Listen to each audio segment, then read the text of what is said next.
It's cloudy with a chance of leopards here in the jungle, so you'd better have an umbrella and keep your eyes on the skies. The clouded leopard is at home in the trees, and with good reason. It's the best darn climber in the climbing business. Most, if not all, cats can climb. This cloudy boy has some special adaptations that make him an arboreal acrobat. But playing a non-stop game of The Floor is Lava is one way to get the jump on your enemies here in life, death, and taxonomy.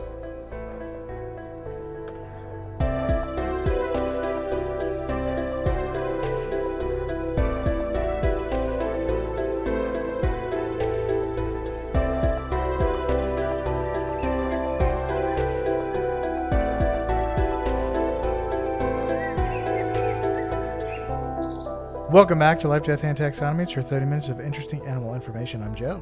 And I'm Carlos. Thank you to Cassie for the creation of our theme song. To hear more of Cassie's music, please search Cassie Michelle on YouTube or Spotify. And thank you to Johanna for the creation of this week's artwork. To check that out, you can visit us at our home on the web at ldtaxonomy.com. And a very special thank you to our patrons, to Jesse Raspolich, Carol Raspolich, Richard Kaspar, Lottie and Aubrey, Gray Hughes, and Wednesday Rabbit. Thank you so much for your support. It's greatly appreciated. Thanks for helping us keep the lights on. And today we're talking about the banshee of the Bhutan, the Specter of the Sikkim. It's not thus, it's just Sikkim. But more on that later. It's also not the Bhutan. Yeah. The Bhutan Banshee? The Bhutan Banshee and the Sikkim Specter. The Sultan of Swing. Yeah. Sultan of SWAT.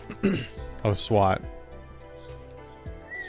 Swing makes sense because, that's something you do with a baseball bat. Yeah, what are we talking about? We're talking about Babe Ruth. That's right. The most delicious candy bar. We're talking about... Said no one. Who is anybody's favorite? It's pretty good, but it's not like... It's like Three Musketeers. It's like, is that really anybody's favorite? Yeah, I don't know. It's just Snickers with less steps. I think there's probably like baby boomers that have that as a favorite. But my mom really likes Mounds, which I wouldn't think would be anyone's favorite. But if you like coconut... Yeah. Say, brainless, don't you know where they come from? It's from It's a Wonderful Life. Oh, when they're kids, she's like, I don't want coconuts. I don't like coconuts. And he's like, say, brainless, don't you know where coconuts come from? You should like the taste of them because they're exotic.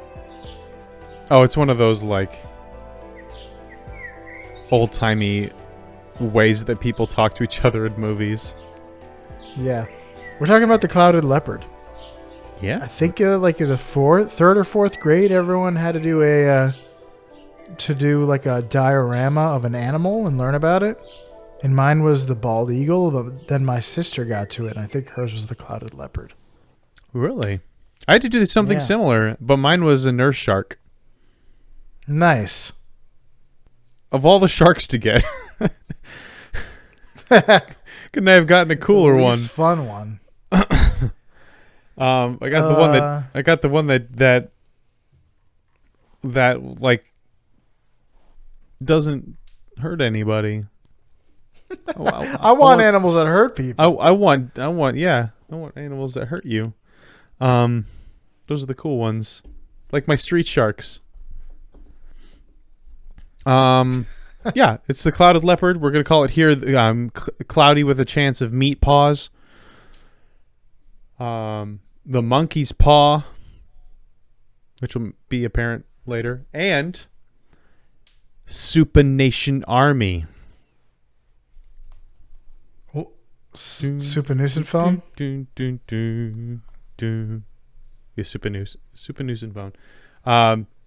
Supination is a term we will talk about later. Okay. And, would you like paws to know are on your arms, so. That's true. My arm is army. Would you like to know what science calls it? My leg is leggy, my arm is army. Yes.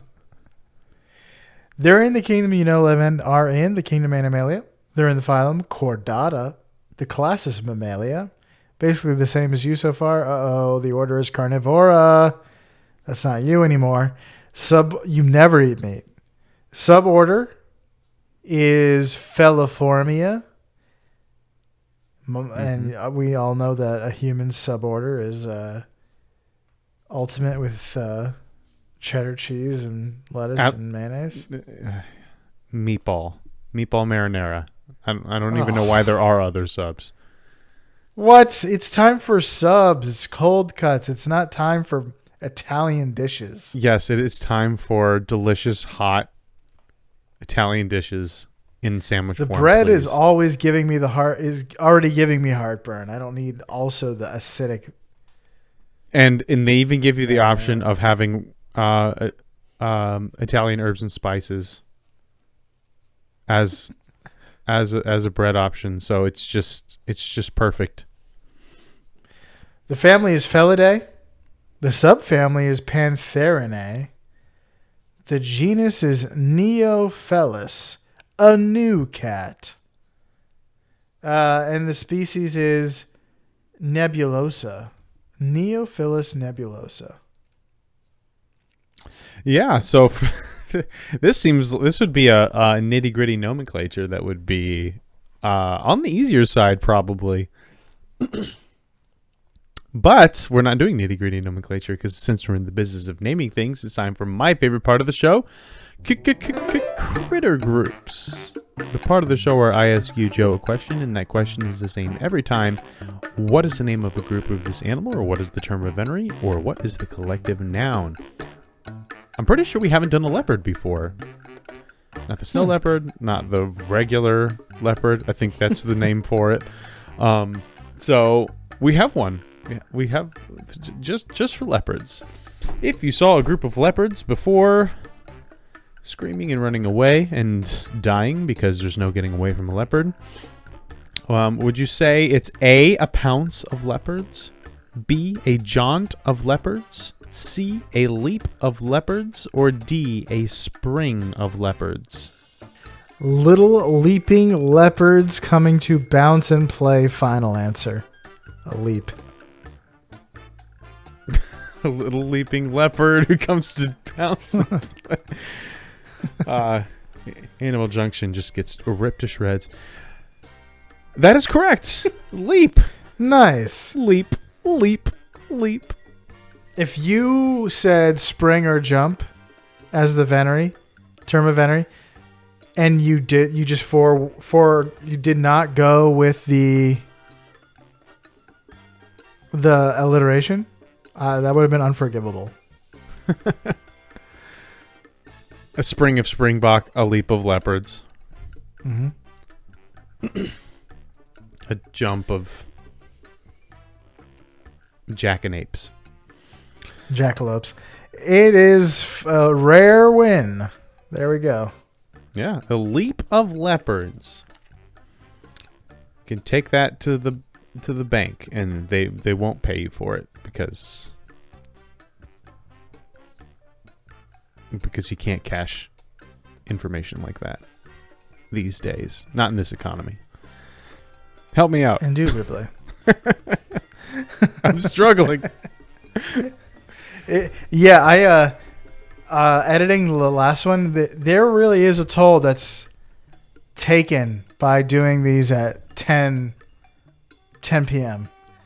The dead air, glassy-eyed. Notice the button that says, I wish I weren't here right now. No, I love doing this show. That was just a reference to a video we just watched. Time gets away from us. Our brains are not at 100%. Although last night I was able to sleep quite a bit, which was nice. And the kids slept in until 6:45. So, wow. Bring it on. The world's my oyster. I got up earlier than you today. Really? Wow. What does the clouded leopard look like? The clouded leopard has a striking coat pattern. of large cloud-like spots in irregular blotches on a backdrop of pale yellow or gray. Like most cats, its fur pattern helps it to camouflage in its environment, so it can jump on things and stab them. Clouded leopards have a robust, stocky build with relatively short legs compared to their size. That's kind of a leopard thing, to be thick and short. I think jaguars are pretty thick too, though. True. In fact, yeah, I don't know. Because tigers are thick as well. Jaguars should be called Neophilus because they're new world leopards, essentially. Well, they're in because a clouded leopard is not technically a leopard because it's not in the genus Pantheris or yeah, I think Pantheris. It's Pantherinae. It's not one of the big cats, which is it's kind of lions, little. tigers, And bears, panthers, leopards. Not bears. Well, they also have a distinctive long tail that is as long or sometimes longer than their body length, which we'll talk about later. Goes with my theory of long tails. Tastes like sour grapes. You know what they say about long tails? They live in trees. Yeah. Good balance. That brings us to their relative size. So welcome to the Blood Measure Up segment, the official listener's favorite part of the show. The part of the show when we present the animal size and dimensions in relatable terms through a quiz that's fun for the whole family. It's also a part of the show that's introduced by you when you send an audio of yourself saying, singing, or chittering the words measure up into ldtaxonomy@gmail.com. We don't have a new measure up intro this week. That means you get to hear from an animal and Carlos gets to guess who it is. All right. And it's a leopard. The only leopard I can think of I mean, maybe there's one in Zootopia or something like that, but there's Sabor in Tarzan, but he doesn't have a lot to say. He's just a murderer. There is something that looks kind of like a leopard in Zootopia, but it turns out to be a chunky cheetah. Yeah, he's a chunky cheetah that likes donuts. Because he's a cop, you know? Cops like donuts. Get it? Yeah. I watched a clip of that, and he calls her cute, and she rebukes him by saying only other rabbits can call her cute. Yeah, that movie's got a message. We just actually got about halfway through Elemental. It's not subtle. Which is another movie that is not subtle. Basically Zootopia. The exact same thing. So, well, let's talk. Let's hear from, without further ado, the listener's favorite part of the show. Dare you? He can't. He's not scary. He's just a leopard. Same as me. And how do you know he's not scary? Because I found my roar. Oof, duh. Do you know what that is from? What was that, Lion King 2 or something like that? Close. It's called The Lion Guard. It's a TV show. Oh, yeah. That was in the Lion King universe. Oh, is it? Huh. So what is that? That is Simba's little son with the black mane, which doesn't make any sense because the only reason why you would have a black mane as a lion is if you were a mature adult with a lot of testosterone, but whatever. It looks like Simba when he's young.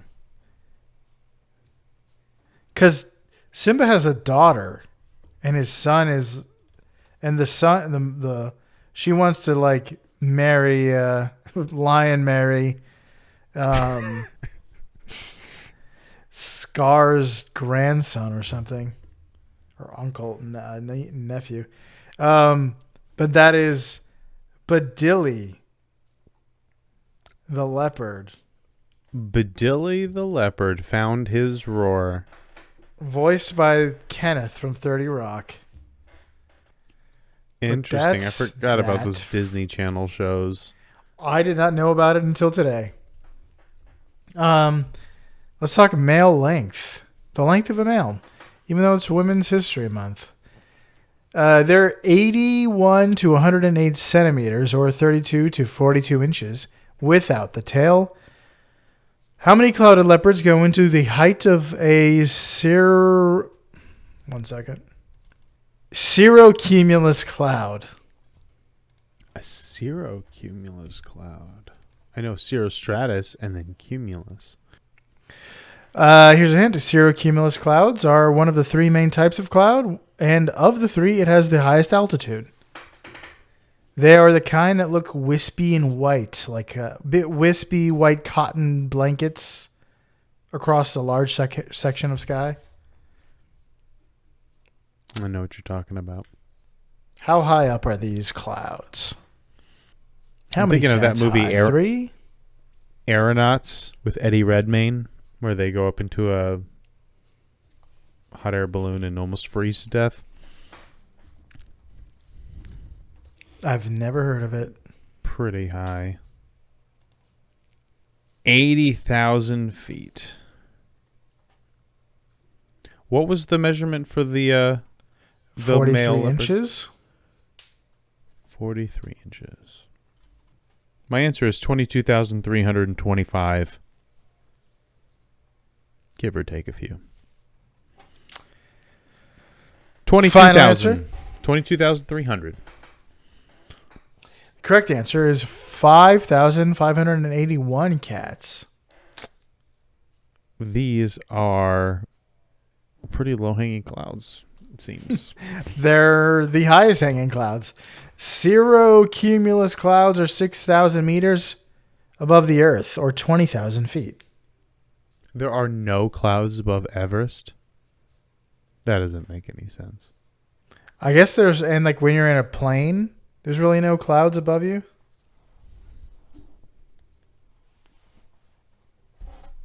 I guess. I always feel like I haven't been in a plane in a while, but I always feel like there can be clouds. You go over like the normal cloud line, but then there can be clouds above you. And yeah, there's also like the noculescent clouds, which are supposed to be the highest clouds. So maybe that's a specific cloud type, and it's in the subcategory of cirrocumulus.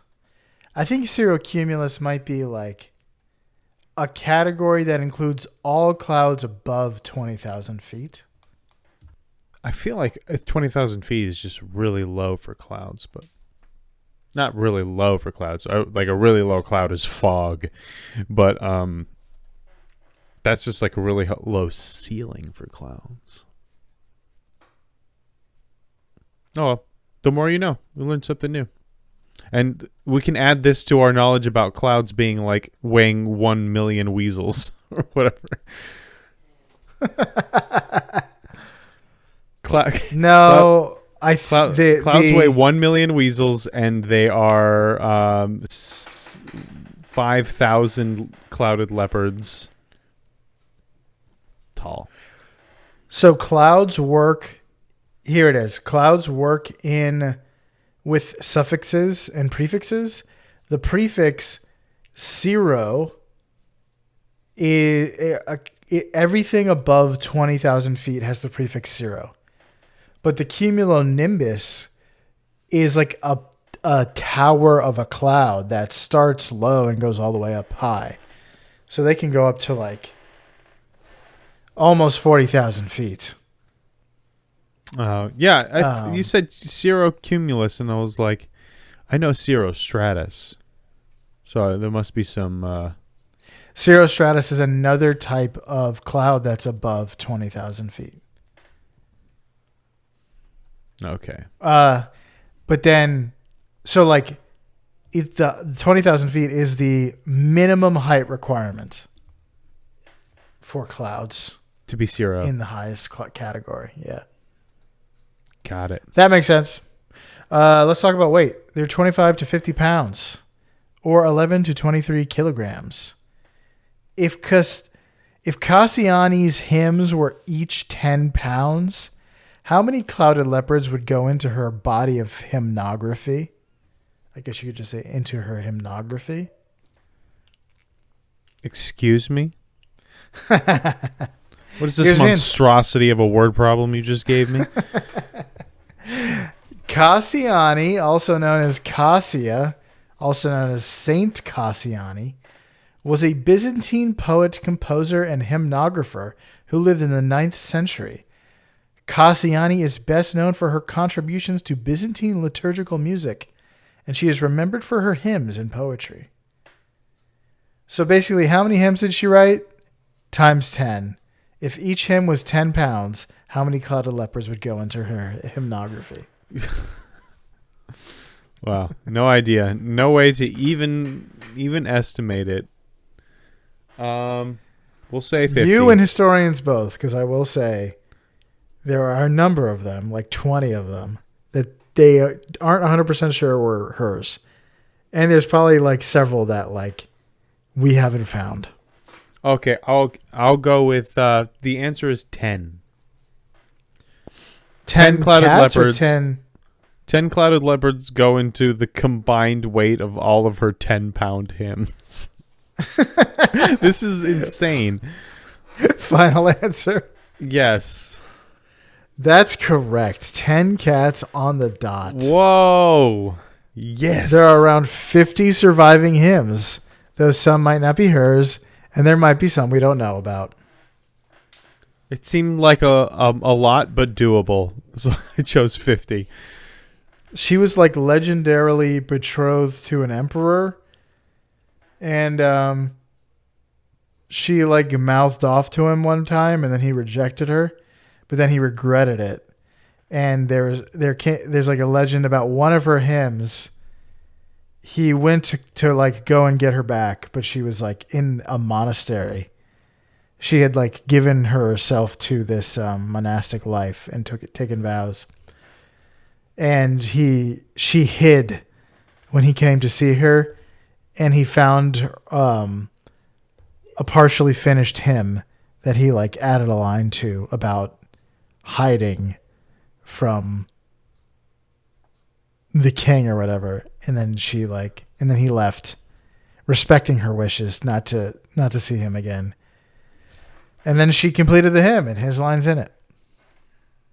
But a lot of that is probably apocryphal. That sounds like a fairy tale story. Not a fairy tale, but it sounds like a story. It's like Saint Nick punching somebody in the Council of Nicaea for denying the Trinity. Probably didn't happen, but it's more fun to imagine than not. Or the caning in Congress. That actually happened. Yeah. The antebellum caning in Congress. We need a good caning these days. I feel like we're close to it. Do you think, we might actually watch C-SPAN if people started caning each other. Yeah. The C in C-SPAN stands for cane. The cane span. Okay. Do you want to hear any fast facts before we get into the major fact? Sure. Clouded leopards are found in the forests of Southeast Asia, including rainforests, dry forests, and mangrove swamps. They are known to inhabit countries like Nepal, Bhutan, India, Myanmar, Thailand, Malaysia, and parts of China. Despite their widespread range, clouded leopards are elusive, which makes them difficult to study in the wild. Their secretive nature and preference for dense forest habitats makes them less visible compared to some other big cats. But it sounds like leopards and big cats are very hard to spot in general. Spot. Yeah. Like most cats, they are carnivorous, and they primarily prey on various mammals, including deer, pigs, smaller mammals like squirrels and monkeys. And clouded leopards are primarily nocturnal, and they're solitary animals. They mark their territories with scent markings, and they have home ranges in the wild to ensure access to their prey. So they like to mark mark around prey territories so they can access large meals. But that's all I got. You got any big facts? All right, this major fact is called Paws for Effect. After watching so much of Go Dogs Go on Netflix, a show that is just 75% puns having to do with the word paw and dogs and stuff like that. Like there's New York City and Boston and Meowbuquerque and all this stuff. This one came naturally to me. So leopards, clouded leopards, spend a good... Well, leopards in general spend a good deal of their time in trees. Like, they're the cats that climb well. Most big cats climb in general. In fact, like, lions can climb trees. Like, you don't really think of lions climbing trees, but they're cats. They can climb a tree if they want to. But leopards they're the ones that spend a lot of their time in trees. They'll drag their kills up into trees, and they're the good climbers. But clouded leopards take this to the extreme. They are some of the most skilled feline climbers in the world, and they spend the majority of their time in trees, unless they're actively hunting. For one, their tails are almost as long as they are, sometimes longer, and so that's just great for balance. Most mammals that spend a lot of their time in trees have tails, unless you're a sloth, where balance is less of an issue because you're just hanging around. They can also jump almost 4 feet into the air, almost their body length, more than their body length, but almost pretty much their body length.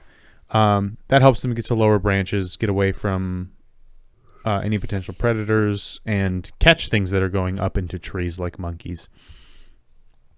But the real secret to their climbing prowess is in their paws, which, for starters, are already larger relative to the leopard size than other cats' paws. But the clouded leopard has paws that can rotate up to 180 degrees, which sounds like, oh, wow, that's a lot. But, I mean, you and I, we can rotate our hands 180 degrees, flip them up, flip them down. This allows it to perform something called supination, which is why it's the supination army. That's just a fancy way of saying that it can face its paws upward or towards its face, rather than just like at the ground, like most cats and dogs and animals with paws can do. So a dog can't look at its paws like it's beans. Yeah, it can't like flip its paw upside down and look at it. Its paw doesn't rotate like that. Interesting. It actually doesn't really rotate very much at all. If you've ever tried to manipulate a dog's paw, it goes, up and down, but it doesn't go side to side. So pronation is having your hands face down, or prone. Like, it comes from the word prone. This is like you're playing piano. So your palms are face down. And then supination is having them face up, like supine, which is like you're worshiping at a megachurch. You're just holding the TV with your hands out like that. So this is similar to how monkeys and humans can rotate their hands around, and that obviously is very advantageous when it comes to climbing. Allows monkeys to climb really well.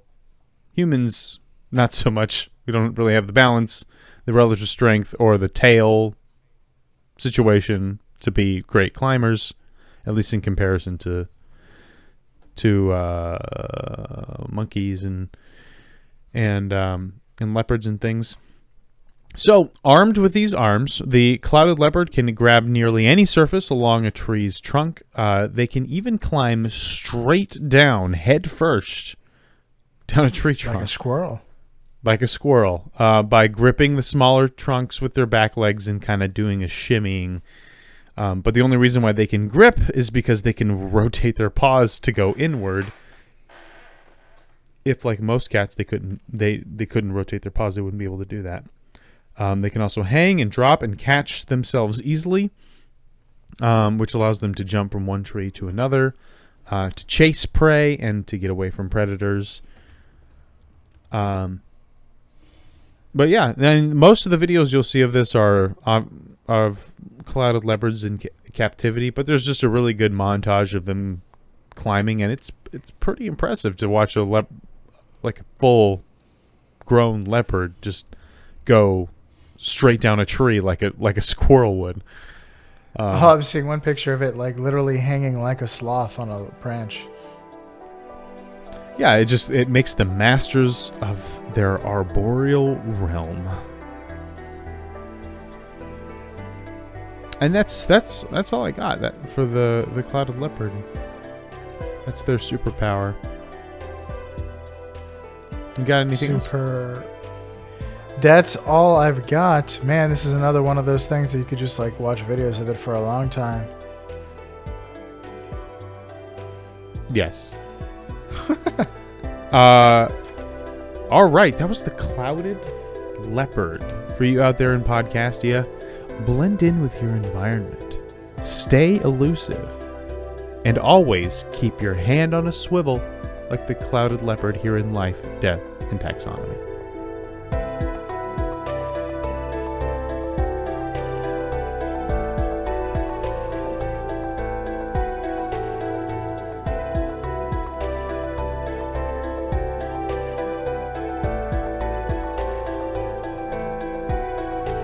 Hey Taxonomy Titans, I just want to remind you that we now have a Patreon. Patrons can see full video episodes and get shoutouts on the show. But ultimately, it's a way for you to help us cover some costs and get even better.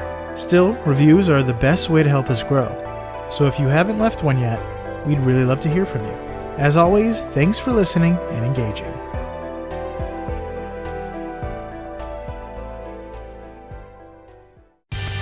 Life, Death, and Taxonomy is my favorite in the world podcast. I'm pretty proud of that one. That's pretty good. It's a funny fact when it's like, this thing can do what you do.